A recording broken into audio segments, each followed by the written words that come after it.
우리 오늘은 제8계명 도둑질하지 말라라는 말씀 배울 텐데요. 출애굽기 20장 15절이 도둑질하지 말라입니다. 자, 교재를 읽어가면서 오늘도 10계명 8계명을 공부해 보도록 하겠습니다. 외국 사람이 한국에 오면 가장 놀라는 것 중에 하나가 한국 사람들이 카페에 핸드폰, 노트북을 두고 화장실에 가거나 자리를 비우는 일이라고 합니다. 그리고 더 놀라운 것은 핸드폰이나 노트북을 아무도 가져가지 않는다는 것입니다. 이게 외국 사람들이 보기에는요, 참 특이하고 독특한 일인 것 같아요. 뭐 다는 아니겠지만 유럽에 가보면은요, 이 영상을 보면 조직적으로 이렇게 핸드폰을 들고 있어도 훔쳐가는 경우가 있어요. 뭐 3세계에는요. 그런데 우리 한국에서는 외국 사람들이 와서 보기에 너무 정직하다는 거예요. 도둑이 없는 것처럼. 그런데 또 돌아보면 한국 사람들은 보이지 않는 곳에서 도둑질을 하며 정직하게 살지 못하는 부분이 예상보다 많다는 겁니다. 자, 그러면 우리 10계명, 8계명이 말하는 도둑질하지 말라라는 계명의 의미를 먼저 살펴봐야 될 텐데요. 이 말라는 부정사 로에 도둑질하다는 동사 가나부의 미완료형 2인칭 남성 단수 티그노브가 연결된 것인데요. 직역하면 너는 도둑질하지 말라입니다. 우리 앞서 살펴본 두 계명처럼 살인하지 말라, 간음하지 말라와 마찬가지로 도둑질하지 말라는 계명도 두 단어로 이루어져 있고요. 목적어가 있지 않습니다. 그래서 이 가나부 동사의 용례를 성경 곳곳에서 어떻게 쓰여졌는지 찾아봐야지만 명확한 의미를 알 수 있습니다. 구약에서 이 훔치다, 도둑질하다는 동사 가나부는요, 총 57회 사용되어졌습니다. 이 동사의 용례를 살펴보면은요, 다른 사람에게 속한 것을 그의 동의나 인지 없이 가져가는 것이 기본 의미입니다. 다시요. 다른 사람에게 속한 것을 그의 동의나 그의 인지 없이 가져가는 것, 이것이 훔치다의 의미입니다. 여호수아 7장 11절 말씀 보면은요. 이스라엘이 범죄하여 내가 그들에게 명령한 나의 언약을 어겼으며 또한 그들이 온전히 바친 물건을 가져가고 도둑질하며 속이고 그것을 그들의 물건들 가운데에 두었느니라. 대표적으로 아간이 여리고성 전투에서 이 전리품을 몰래 훔쳐 자기 장막 가운데 숨겨놓은 행위를 가나부 동사를 사용해 묘사했습니다. 결국 도둑질하다는 동사 가나부는 1차적으로 은밀하게 행해진 절도 행위를 가리키는 용어입니다. 그 밖에 다른 용례를 찾아보아도 기본 의미는 은밀한 탈취 행위임을 알 수 있습니다. 정말 구약 성경에 이 가나무라는 동사가 어디에 쓰여졌는가 너무나도 다양하고 많습니다. 도둑질의 대상인데요. 소, 양, 염소, 은과 금, 돈이나 물품, 사람의 시신, 사람의 마음, 하나님께 바친 물건, 11조, 드라빔, 신, 여호와의 말씀, 저울추를 속임, 타인을 속이는 모든 행위, 그리고 목적 없이 사용되었습니다. 이것을 오늘날로 좀 적용을 해서 생각을 해보면 컨닝, 저작권 침해, 불법 다운로드 이런 범죄도 도둑질에 해당이 된다라는 것을 기억하시면 좋겠고요. 자, 계속해서 구약 성경에서 인간들이 도둑질하는 내용을 보면 우리의 상상을 초월합니다. 우선 인간들은 타인의 무엇을 도둑질할까요? 재물입니다. 타인의 재물을 도둑질합니다. 특별히 고대근동 아시아나 이스라엘에서는요, 양이나 소 같은 짐승은 큰 재산이기 때문에 양이나 소를 훔치는 것은 다반사였던 것 같습니다. 흔하게 있는 일인데요. 우리나라도 그렇습니다. 저희 아버님이 과거에 이제 축산을 했는데요, 심심찮게 밤새 트럭을 갖고 와서 가축을 실어 도망갔다라는 이야기를 듣곤 했거든요. 우리나라도 이 가축을 훔쳐가는 일이 있었습니다. 그런데 구약 성경에 보면 그런 일들이 있었다라는 겁니다. 자, 그뿐만 아니라 당시에 화폐로 통용되었던 은이나 금을 도둑질하기도 했습니다. 우리나라도 뉴스를 통해서 요즘도 금은방이 털렸다라는 뉴스 자주 듣잖아요. 놀라운 것은 CCTV가 있어요. 그리고 금은방을 지키는 보안 업체가 있거든요. 그럼에도 불구하고 복면을 쓰고 순식간에 털어가는 도둑질이 현대에도 있었고 과거에도 있었습니다. 그러면 평생을 일궈놓은 재산을 한순간에 잃어버리면 그 주인은 어떻게 살라고 그런 짓을 하는지 모르겠는데요. 중요한 것은 과거에도 오늘날에도 이와 같은 도둑질이 있다라는 겁니다. 또한 인간들은 인신매매를 위해 사람을 도둑질 한다라는 거예요. 실제로 여러분 요셉이 이렇게 이야기를 했는데요. 나는 히브리 땅에서 도둑질 당해 온 자요라고 한 것을 보면 인간을 훔쳐 외국에 노예로 파는 일들이 비일비재했던 것 같습니다. 성경의 요셉의 사건을 보면 이때 당시에도 인신매매범들이 있었구나라는 것을 알 수가 있고요. 놀라운 것은 21세기를 사는 오늘날에도 인신매매가 끊이지 않고 있음을 우리 모두가 잘 알고 있습니다. 지금도 여러분 네팔 외곽 지역에 가보면은요, 그 부모에게 작은 돈을 주고 내가 좋은 곳에 가서 취직시켜 주겠다라고 말을 하고요, 그 집안의 딸을 데리고 온대요. 그리고 팔아 넘기는 겁니다. 심지어는 유럽이나 선진국에서도요, 이와 같은 일들이 일어나고 있습니다. 실제로 있는 사건들입니다. 자, 더욱이 흥미로운 것은요, 인간은 다른 사람의 무엇을 훔칠까요? 압살롬 하면은요, 마음을 훔칩니다. 압살롬이 성문 앞에 있다가 재판받으러 다윗 왕에게 오는 사람들을 따뜻하게 대하는 일을 성경 기자는 백성의 마음을 도둑질하였다고 적고 있습니다. 오늘날에 마음을 훔치는 사람들이 있죠. 제비족, 꽃뱀 등이 있습니다. 사랑하지도 않는데 사랑하는 것처럼 사람의 마음을 속여서요, 그의 재산을 탈취하는 거예요. 이것도 도둑질한 죄에 속한다라는 겁니다. 어디 그뿐입니까? 인간은 하나님께 드린 물건에도 손을 댔습니다. 말라기 3장 10절 말씀 보면은요, 사람이 어찌 하나님의 것을 도둑질하겠느냐? 그러나 너희는 나의 것을 도둑질하고도 말하기를 우리가 어떻게 주의 것을 도둑질하였나이까 하는도다. 이는 곧 11조와 봉헌물이라. 그럼 가로 안이 무엇일까요? 11조와 봉헌물. 사람은요, 하나님께 드려야 될 것, 하나님께 드린 것도 도둑질합니다. 이게 상상을 초월하는 일이죠. 지금도 온전한 11조를 하나님께 드리지 않으면서 마음만 미안해할 뿐 돌이키려고 하지 않는 것, 자꾸 시간을 지연시키는 것은 분명히 하나님의 것을 도둑질하는 것이 맞습니다. 나아가서 이스라엘 백성들이 도둑질에 대한 죄를 책망받을 때 주로 지적받았던 것은요, 저울추를 속이는 것인데요. 아모스 8장 5절 읽어볼게요. 너희가 이르기를 월삭이 언제 지나서 우리가 곡식을 팔며 안식일이 언제 지나서 우리가 밀을 내게 할꼬 에바를 작게 하고 세계를 크게 하여 거짓 저울로 속이며. 또요, 신명기 25장 13절 말씀 보면은요, 너는 내 주머니에 두 종류의 저울추 곧 큰 것과 작은 것을 넣지 말 것이며. 과거에도 저울추를 속이는 방법으로 인해서 상대방의 가격을 더 많이 받는 경우가 있었다라는 겁니다. 좀 시간이 지난 일이지만 그 밑에 한 뉴스 기사를 적어놨는데요. 중국에서 수산물을 냉동으로 판매할 때 물기를 머금은 채 한 번 얼리고 그 위에 또 물을 덧칠해서 얼리는 거예요. 그래서 그 무게를 늘리는 거예요. 나중에 받아서 얼음이 녹고 나서 보니까는 터무니없이 그 무게가 나가지 않는 거예요. 무게를 속이는 것도 도둑질의 죄입니다. 무게를 속인다라고 했을 때 오늘날 과대 광고, 허위 광고, 그렇지 않은데 되게 막 크게 부풀려서 하는 것들 다 타인을 속임으로 도둑질하는 죄라는 겁니다. 가끔 재래시장에서요, 어느 시장에서 바꿔치기를 했다라는 소식 많이 듣지요. 저울치기라고 하나요? 그 무게를 기가 막히게 속이거나 또 알게 모르게 누르나 봐요.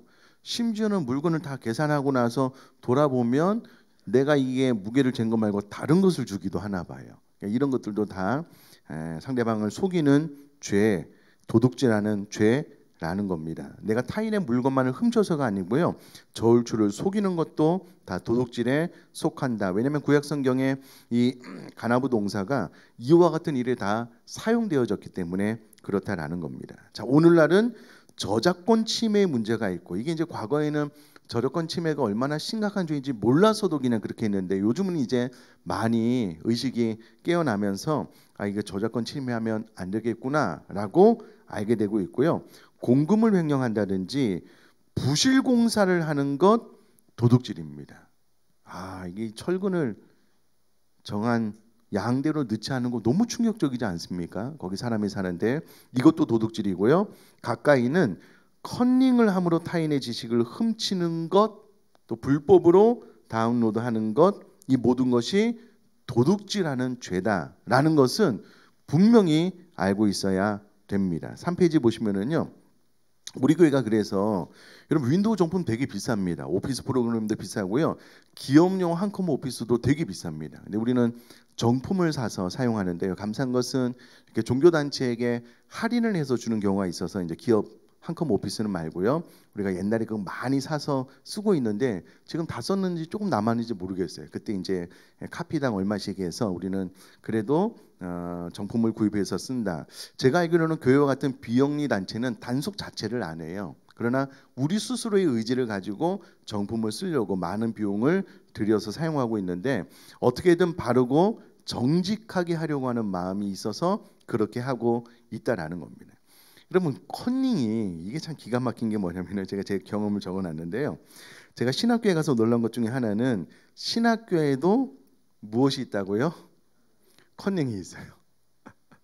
그럼 이게 너무 아이러니하지 않아요? 성도님들에게 말씀대로 살라고 가르치기 위해서 신학교에 왔는데 본인이 컨닝을 해요. 그럼 저는 이게 도대체 이게 뭘 어떻게 하자는 건지 이해가 안 되더라고요. 그렇게 하고 나서 또 교회에서는 성도님들에게 정직하게 살라고 하는 게 이게 양심적으로 가능한가? 그런 생각을 좀 많이 했습니다. 근데 의외로 컨닝하시는 분들이 제법 있어요. 제법 있어요. 이것도 상대방의 지식을 훔치는 거거든요. 그러면 신학교에도 그러면 중고등부 대학생들은 어떨까요? 기상천외한 많은 컨닝 수법들이 유땡땡에 보면 나옵니다. 이제 그런 기술을 배워서 안 들키게 하려고요. 이런 모든 것들도 다 도둑질이기 때문에 하면 안 된다라는 거예요. 자, 이렇게 인간이 훔치는 대상은 포괄적이고 전방위적이기에 우리는 8계명을 남의 재물을 탈취하지 말라는 식으로 축소 해석해서는 안 된다는 거예요. 도둑질하지 말라는 8계명은 이 모든 도둑질을 금하고 있는 것이기 때문에 자칫 남의 것을 훔쳐오는 행위로 도둑질을 제한을 하면 뭐 컨닝은 뭐 나 남의 거 훔쳐오지 않았는데 도둑질 아닌 거 아니야? 이렇게 될 수 있으니 그렇지 않다라는 거예요. 이 단어가 원어가 쓰인 것을 다 찾아보고 오늘날로 번역을 해보면 앞서 설명드린 이 모든 것들이 다 도둑질에 해당하기 때문에 그렇게 해서는 안 된다라는 겁니다. 여러분들은 어떨지 모르겠지만 저는 십계명을 배우면서요, 야, 저 스스로도 그렇고 우리 성도님이 다음 세대가 어릴 때부터 이 교리는 소교리 문답은 초신자나 어린아이 때 가르친다라고 했잖아요. 어릴 때부터 이와 같은 내용을 철저하게 배우고 자란다라고 한번 생각을 해보셔요. 그럼 이 아이가 자라나면서 적어도 하나님의 말씀은 진리이기 때문에 내가 100% 말씀대로 살아야 돼라고 어릴 때부터 성장하게 되면 이 사회는 얼마나 정직하고 도둑이 없는 사회가 될까요?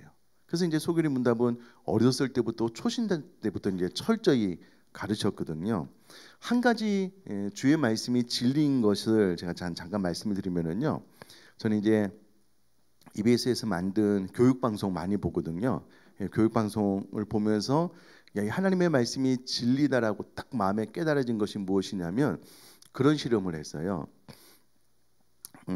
초등학교 아이들을 이제 여러 그룹으로 해놓고요. 그 앞에 줄을 세워놓고 눈을 가리고 뭔가를 던져서 맞추게 하는 거예요. 몇 개 이상 맞추면은 선물을 준다라고 이야기를 하고 선생님이 밖으로 나가요.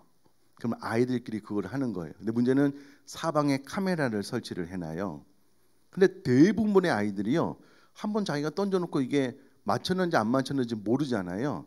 하나를 던져놓고 이 안대를 위로 들어요. 안 맞았거든요. 처음에는 한쪽을 이렇게 벗겨가지고 이렇게 맞춰요. 잘 안 맞잖아요. 나중에는 두 개를 다 던져서 이렇게 맞춰요. 문제는 그것을 맞추고 안 맞추고 아니고요. 개 중에 소수가 끝까지 이 안대를 벗지 않고 던져요. 당연히 안 맞죠. 선생님들 와서 다 확인하고 이제 카메라로 아이들한테 다 보여주거든요. 근데 이제 이 실험의 목적은 안대를 끝까지 벗고 안 벗고 던지냐 이게 아니고요. 누가 더 행복하느냐라는 실험이었어요. 근데 놀라운 것은 그것을 맞추지 못해도 끝까지 정직하게 한 아이들이 행복감이 훨씬 더 높더라고요. 그러니까 눈앞에 있는 이득을 얻기 위해서 이제 안대를 벗고 맞추면 상품을 받는다라고 하는 아이들은 인생에서 행복에 대한 가치가 현저하게 떨어지는 거예요. 그러니까 어떻게든 정직하게 살려고 노력하는 아이들, 내가 비록 맞추지 못해서 선물을 받지 못해도 나는 끝까지 정직하게 한다라고 하는 아이들이 행복도가 훨씬 더 높더라고요. 그러니까 이와 같은 십계명을 어릴 때부터 배우고 도둑질하지 말라라는 가치를 마음에 받고, 다른 사람이 다 컨닝해도 끝까지 컨닝하지 않는 거예요. 다른 사람이 다 나쁜 짓을 해도요 끝까지 자기가 하지 않는 거예요. 그러면 하나님 앞에 만족도가 행복도가 훨씬 더 높게 삶을 살아가는 거예요. 그러니까 이 말씀은 진리입니다. 진리예요. 또 이대로 살아가야지만 또 사회가 정직하고 바르게 되기도 하고요. 우리가 주의 말씀을 지킬 때 우리 스스로도 생명을 얻기도 하지만 삶에 대한 만족도가 훨씬 더 높아져요. 진짜 행복의 선물을 하나님께서 우리에게 주기 때문에 여러분 앞에 언급한 모든 것 가운데 하나라도 도둑질하지 말고 정직하게 살아나갈 수 있기를 주의 이름으로 축복합니다. 그래서 이와 같은 것들을 어릴 때부터 배워서 체계적으로 삶을 살아가면 참 좋겠다라는 생각을 시간이 지나면 지날수록 많이 하게 됩니다. 자, 이후로 또 우리가 배워야 될 것이 있는데요. 중요한 개념입니다. 너무 중요한 개념인데요. 사유재산권과 8계명, 여기서 반드시 한 가지 기억해야 될 것이 있다는 거예요. 8계명에서 우리가 기억할 것은 인간 보호가 1차적 목적이라는 겁니다. 이게 무슨 말이지? 인간 보호가 1차적 목적인가? 배워보시면 알아요. 자, 우리가 읽는 성경과 기독교는 사유재산 제도를 기본적으로 인정하고 옹호합니다. 사유재산은 한 인간이 자유를 누릴 수 있는 최소한의 장치이기 때문에 성경은 사유재산을 인정해요. 성경이 지지하고 옹호하고 있다라는 거예요. 자, 그런데 중요한 것이 있습니다. 그 밑에.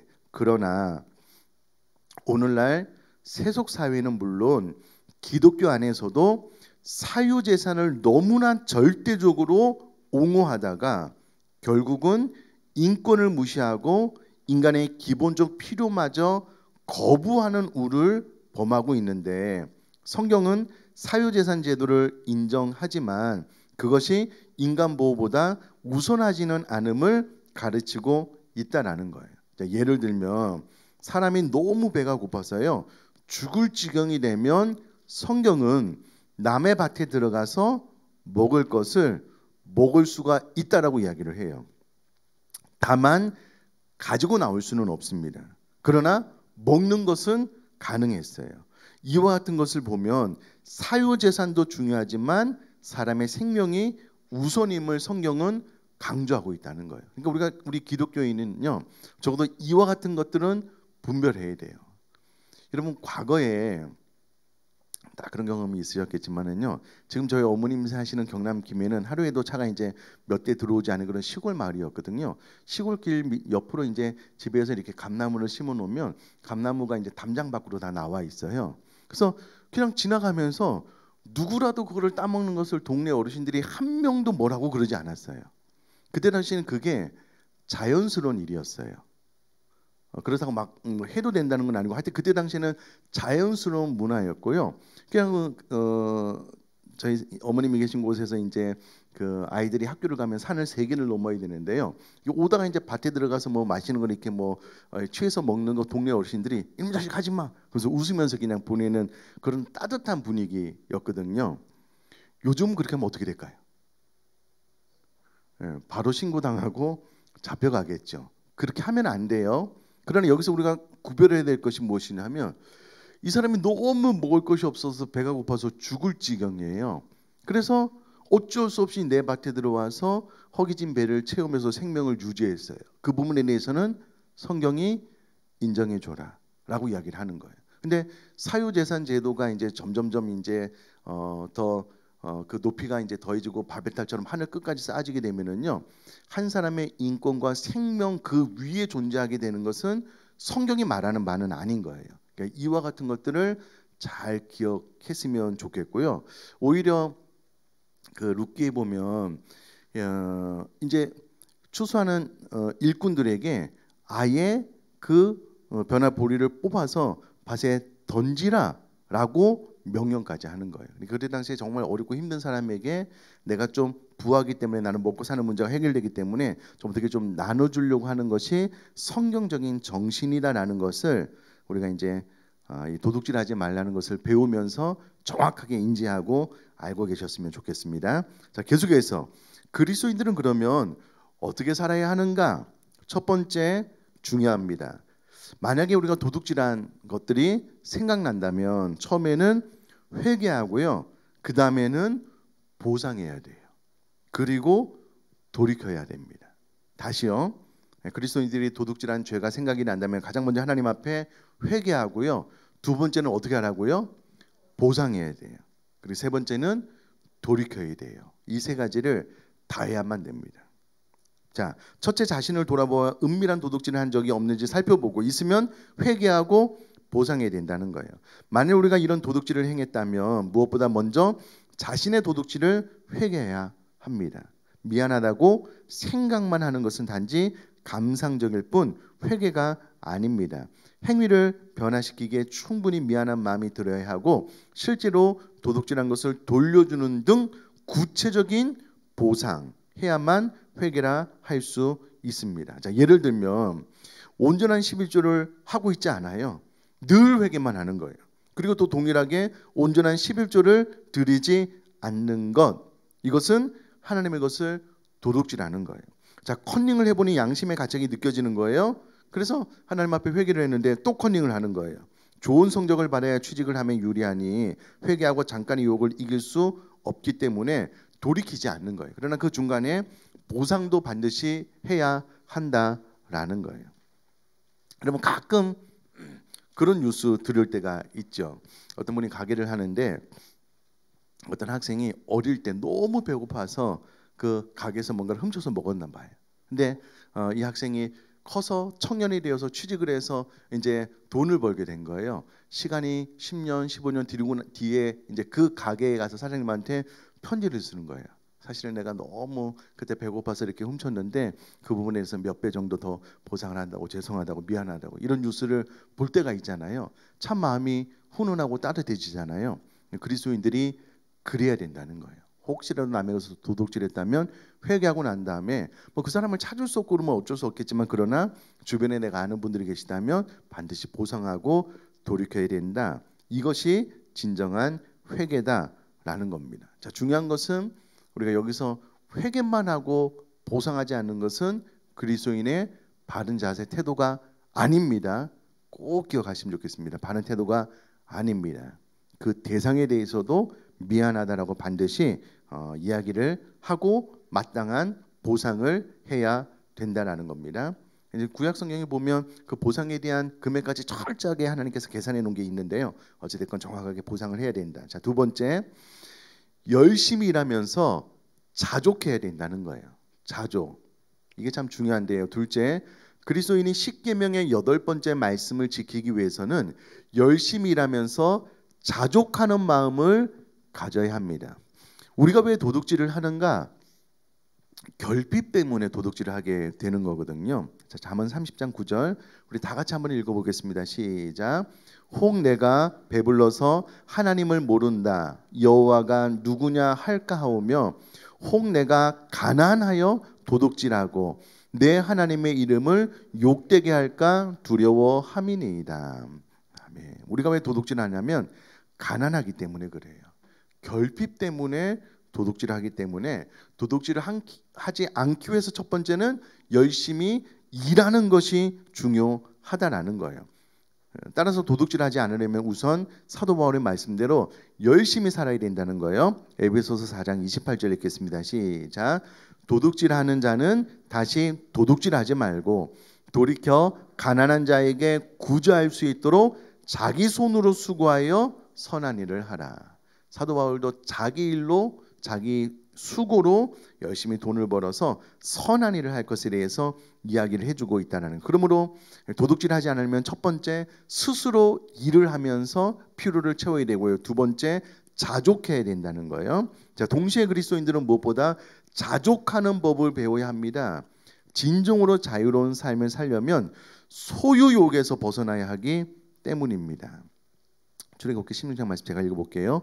여호와께서 이같이 명령하시기를 너희 각 사람은 먹을 만큼만 이것을 거둘지니 곧 너희 사람 수요대로 한 사람의 한 오멜씩 거두되 각 사람이 그의 장막에 있는 자들을 위하여 거둘지니라 하셨느니라. 이스라엘 자손이 그같이 하였더니 그 거둔 것이 많기도 하고 적기도 하나 오멜로 되어 본즉 많이 거둔 자도 남음이 없고 적게 거둔 자도 부족함이 없이 각 사람은 먹을 만큼만 거두었더라. 그러니까 각 사람이 먹을 만큼만 거두었다는 거예요. 필요 이상으로 많이 거두면 안 된다는 거고요. 빌립보서 4장 11절 11절은 2절은 같이 읽겠습니다. 시작. 내가 궁핍함으로 말하는 것이 아니니라. 어떠한 형편에든지 나는 자족하기를 배웠노니 나는 비천에 처할 줄도 알고 풍부에 처할 줄도 알아.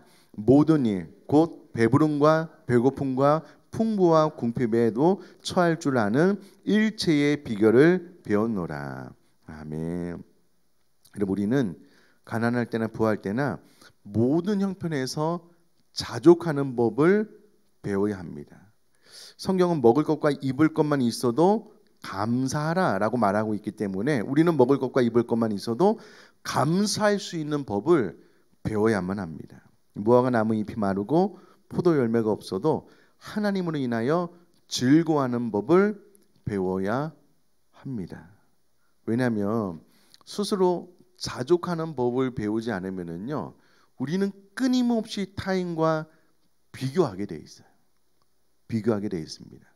아마 이런 이야기 들어보셨을 텐데요. 회사에 다니는 사람이 연말에 사장님이 자기를 개인적으로 불렀어요. 그래서 야, 1년 동안 너무 수고하고 성과가 많기 때문에 내가 특별히 너에게 성과금을 50만 원을 주겠다. 받아온 거예요. 너무 가슴이 벅찬 거예요. 와, 어떻게 사장님이 나를 따로 불러서 50만 원이나 줘? 너무 감사한 거예요. 뿌듯하게. 얼마 뒤에 회식하는 자리에서 타인이 그렇게 말을 하면 안 되는데 술자리에서 사장님이 나를 개인적으로 불러서 100만 원을 줬어라고 이야기를 한 거예요. 순간적으로 이분의 마음이 어떻게 됐을까요? 바로 곤두박질 친 거예요. 내가 생각할 때 저 사람보다 내가 일을 더 열심히 했는데 왜 저 사람 100만 원을 주고 나는 50만 원밖에 안 줬을까? 이게 비교에서 나오는 거거든요. 처음에 50만 원을 받았을 때 내가 전혀 생각지도 않았는데 내가 받아서 얼마나 행복해하고 감사했어요. 그런데 다른 사람이 100만 원을 받았다는 이야기를 듣고 비교하는 순간 감사가 되지 않는 거예요. 오히려 낙심하게 된 거예요. 이 사람이 철저히 자기 스스로 50만 원 받은 거에 대해서 자족하고 만족하는, 내가 생각도 안 하는데 50만 원을 받았으니 이 마음을 가지고 있다면 다른 사람이 100만 원을 받든 200만 원을 받았던 낙심하고 좌절할 이유는 없었을 거예요. 근데 자족하는 법을 모르니 타인이 더 많이 받은 것 때문에 완전히 마음이 곤두박질 치는 거예요. 똑같습니다. 똑같습니다. 여러분, 요즘 아이들이요, 역사상 최고의 부를 누리고 살고 있어요.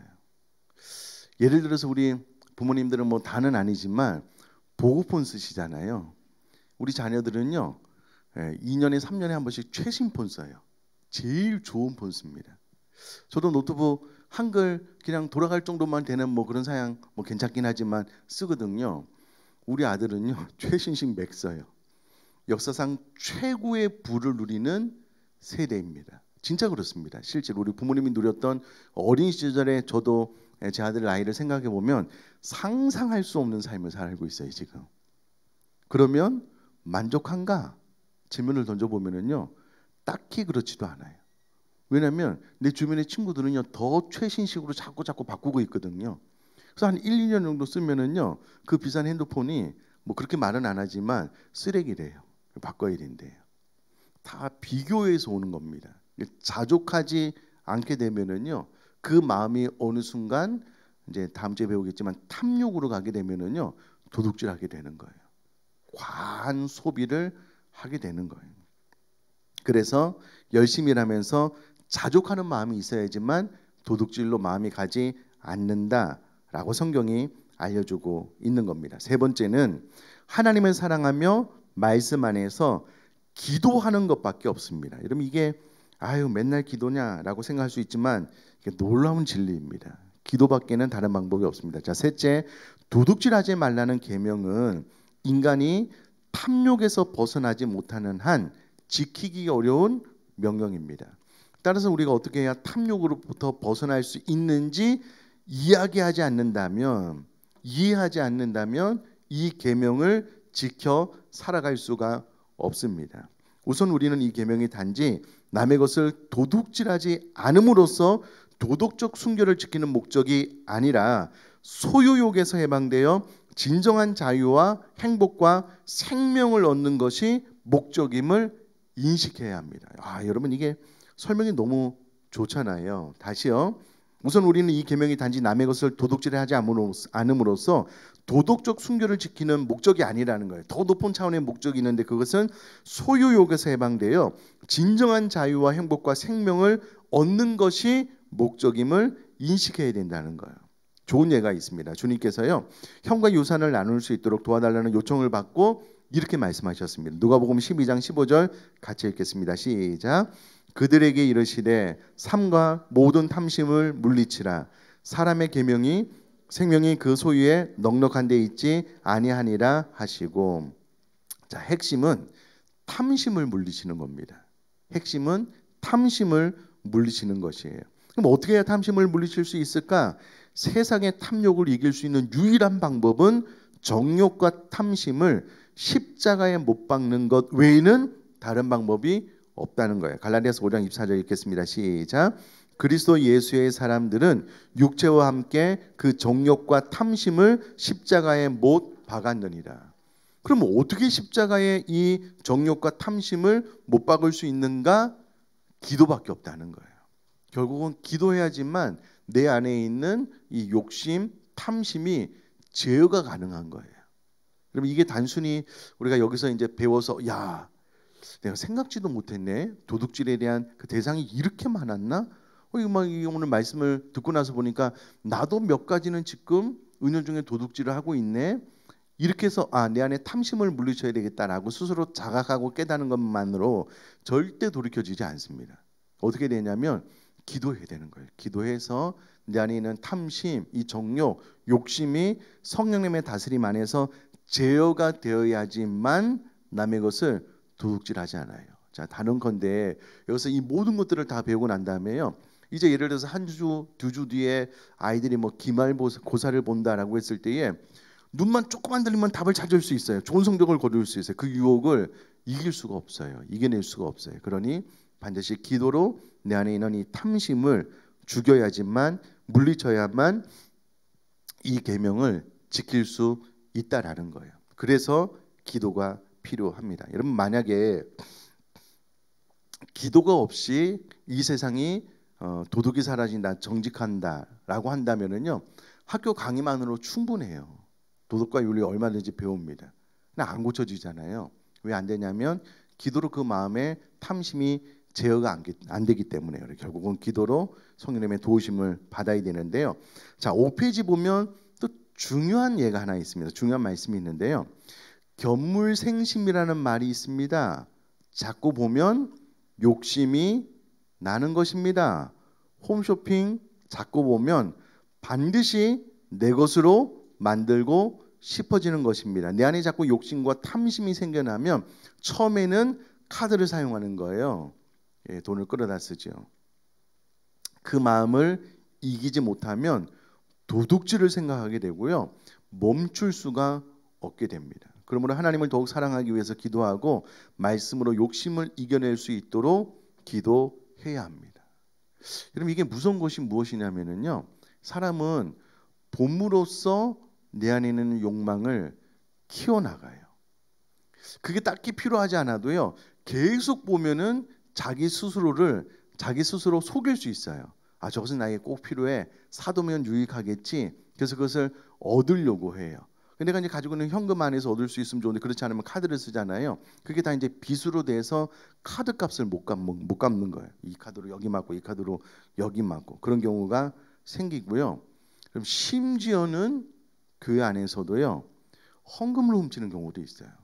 일단은 외부에서 와가지고요. 그런 경우 아시죠? 이게 무슨 짝대 같은데 그 끝에 이제 껌 붙여가지고요. 헌금통 안에 이렇게 딱 넣어서 딱 붙여가지고 꺼내는 경우도 있어요. 그래서 이제 쓰레기통에 이제 헌금 봉투 버리는 이런 경우는 이제 외부에서 이제 하는 경우가 있는데요. 심심치 않게 들려오는 이야기가 이제 교회 이제 재정을 보시는 분이나 또 목사님이나 이렇게 해가지고요. 교회의 돈을 횡령을 하는 경우도 있어요. 하나님의 것을 훔치는 다 이 사람이 보고 어떤 것에 대해서 욕심이 생기면 그 욕심을 채우기 위해서 되게 또 도둑질을 하기 때문에 안 보는 게 좋아요. 과도하게 홈쇼핑 보시는 분들, 과도하게 뭐 쇼핑몰 보시는 분들, 과도하게 보시는 분들 자기 눈을 찌그러세요 그냥. 그래서 좀 안 보셔야 돼요. 아, 나 괜찮아. 최소한의 것으로. 이게 참 중요하고요. 자, 마지막 네 번째, 이 모든 것의 주인이 하나님이심을 기억해야 합니다. 이 땅에서 하나님께서 우리에게 허락하신 모든 것들의 근본적인 주인이 누구시냐면 하나님이라는 거예요. 자, 신명기 10장 14절 읽겠습니다. 시작.